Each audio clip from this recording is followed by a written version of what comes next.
Tafiakatra raika amin'ny sivifolo ny isan'ireo namoy ny ainy noho ny valanaretina koronavirus raha nitatra nataon'ny profesora Anta Maria Daniel Volontina androany alatsinainy. Niampy enina indray manko ireo maty notanterina androany ka ny telo tamin'izy ireo dia nanaraka fitsaboana teto Antananarivo ary ny telo hafa tany Mahajanga. Ankoatra izay, na nisy 370 aza ireo voalaza fa sitrana dia mbola misy hatrany ireo tranga vaovao ary mbola miisa amanjatony izy ireo. 573 indray no isan'ireo voamarina fa mitondra ny tsy mikaretina koronavirus androany alatsinainy. Mbola Analamanga ihany no nahitana tranga vaovao betsaka indrindra 520. Fa nahitana tranga 220 tany Alaotra Mangoro, 720 tany Bongolava, 10 tany Boeny, ankoatra ireo tsirairay hita tany amin'ny faritra hafa.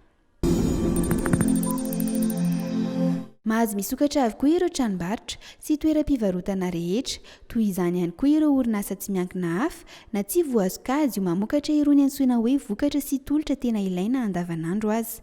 Nitondra ny antsimprihan'ny fanapahan-kevitra noraisin'ny governemanta sy nentin'ny praiminisitra tamin'ny fandalovany teo amin'ny Manao manjerim-panjakana ny Alahady hariva teo Ilantsora Kotomalala, minisitry ny indostria sy ny varotra ary ny asa tanana. Nanamafy ny tsy maintsy hanajany ireo mpampiasa sy ny toeram-piasana ny fitsipika sy ny fepetra isan-karazany ny minisitra ary nilaza fa hanara-maso izany akaiky ny ministerany sy ny avy ao amin'ny ministera misahana ny asa.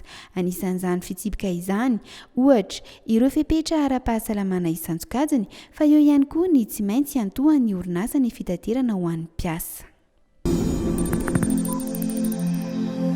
Mahajanga, Nosy be, Antsiranana, distrika 3 tany amin'ny faritra avaratra andrefan'ny Madagasikara no notsidihan'ny Filohan'ny Repoblika mivady sy ny mpiara-miasa aminy nanomboka ny Alahady teo ary nitohy androany alatsinainy.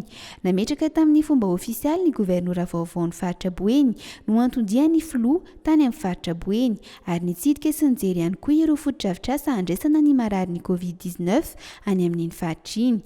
Tsy tonga tanam-polo ny Filoha mivady fa nivimina fitaovana natolotra ireo tobim-pahasalamana ny antoerana ahafahan'izy ireo miatrika ny fiombohan'ny valanaretina, indrindra fa efa manomboka mihamaro ny tranga ny Mahajanga amin'izao fotoana izao.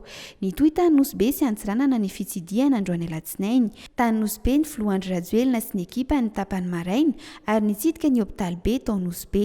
Novatsiana fitaovana ihany koa io hôpitaly io ary mbola nampanantenana fitaovana hafa ankoatra ireo efa noentin'ny Filoha.